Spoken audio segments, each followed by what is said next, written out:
Hi guys, welcome back to my channel. So today I'll be sharing Fiji Palau Masala recipe. Now before we go into this recipe, just letting you know this is my family recipe. I know all the families have their own recipe, but if you do have any question, feel free to ask me in the comment section.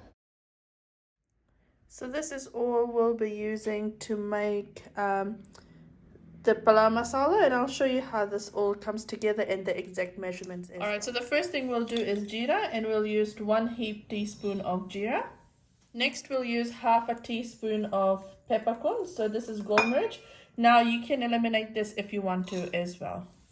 We'll then use 2 tablespoons of coriander seed. Now if you don't have coriander seeds, you can eliminate this as well. Just make sure, so from the 3 things I've added so far, which is your black pepper, coriander seeds and jeera, make sure jeera is the main one that you need in here. And then I've got 1 tablespoon of cardamom.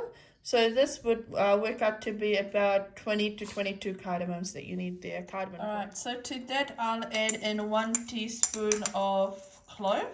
Now with clove you can add more if you want to or less, but that's 1 teaspoon of clove that's in there.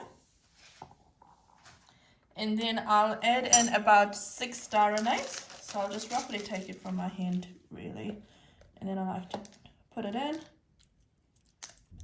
So I've just broken this with my hand and I'll just add that in.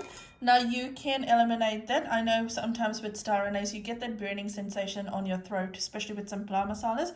So you can take that off if you want to. Don't add a lot of it, and that's why for the quantity that I'm making, I've added about 6 of star anise in there. Alright, so to this I'll now add in half a teaspoon of fennel seeds.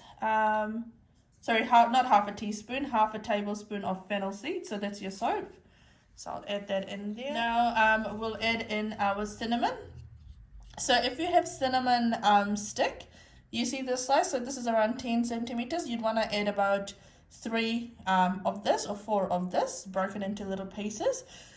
Depending on if you like. So with this whole palau masala, everyone's got their own way of making it. Everyone prefers different things.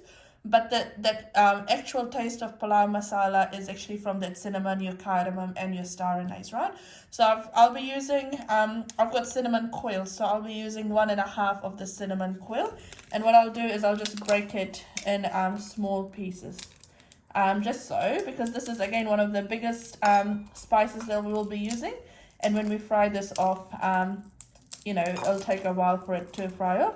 So that's one that I've broken into pieces, and then I'll add probably half of this. Actually, I might end up using 2. So I'll use 2 coils, which again, if you look at the volume, you'll see that's a bit in there, and it's because I like the taste of cinnamon. So that would be about 3. If you're using the cinnamon bag, that would be 3 or 4 cinnamon bags, 10 centimeters. And the last thing that we'll be using is nutmeg. Now this I'll add a bit later on. Firstly, what we'll do is we'll fry this all off in dry heat, and I'll show you what that looks like. Once it's cooled off, before we blend this in, that's when I'll grate this in there. So nutmeg, 1 whole nutmeg as well. Alright, so I've got my pan that's in low to medium heat, and what I'll do that is I'll put in all my masala in here, and I'll roast it off slowly. So you want to make sure it's not in high heat, because you'll actually end up burning it. You want everything to be roasted off, and obviously there's different sizes in here, so just make sure you keep on stirring it throughout the process. You'll know this is done once you start to smell the masalas come through, and I'll show you what it looks like, because it will end up changing color. What I will do is, for the quantity that I've got, I'll time myself just to see how long it takes me to do to fry it off. So I'll let you guys know that as well. Now if you've got curry leaf, you can add curry leaf to this as well. So for this quantity you'd want to add in 2 sprigs of curry leaf. And if you've got dried chili as well, so if you want it a bit spicy, you can add 2 dried chili as well while you're dry roasting this. So I'm still doing this. I am just looking at my time. I'm only 2 minutes in so far, but it's starting to kind of slowly smell through. But I know that my spices are not roasted properly, so I'll continue doing that. So I've been dry roasting this for about 5 minutes now.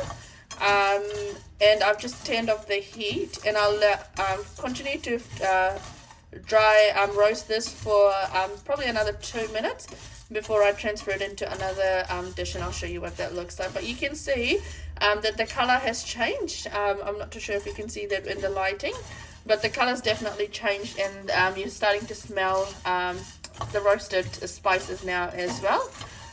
So I'll just continue to dry roast it for, like I said, 2 minutes, and then I'll come back and show you. All right, so I've let that I've dry roasted this with the flame turned off for about 2 minutes now. And so what I'll do is I'll empty this in a dish. You don't want to keep it in the pan because it will continue to cook and you'll end up burning your spices. So just spread it out. So you can put it in a dish, you can put it on a plate, whatever you want to. And then just make sure that this fully cools down. You don't want it to be hot at all, because if you blend this while it's still warm, it will have a bit of moisture in the masala and it won't keep for a long time. I'll be actually making this, and then I'll be cooking my lamb shank palau, which I've already shared the recipe for.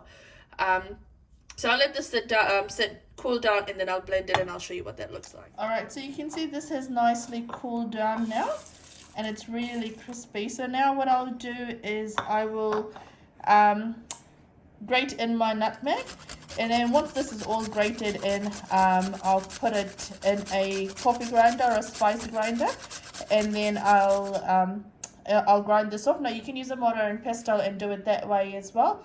I just find it easier in the spice grinder, but in a mortar and pestle it'll taste really good as well. So I'll finish this off and I'll show you what I do next. So that's all ready, and I just kind of had a small bit, so I've just put it in here.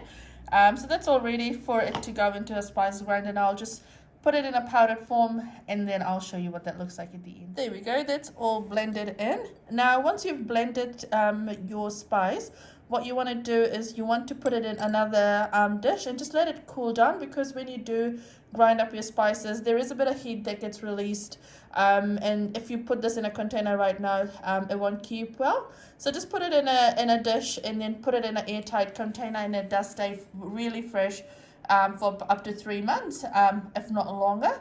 Now, if you do like my channel, if you like what I'm posting, feel free to share, like, and subscribe, and do let me know what else you want me to cook. Take care, guys. Bye.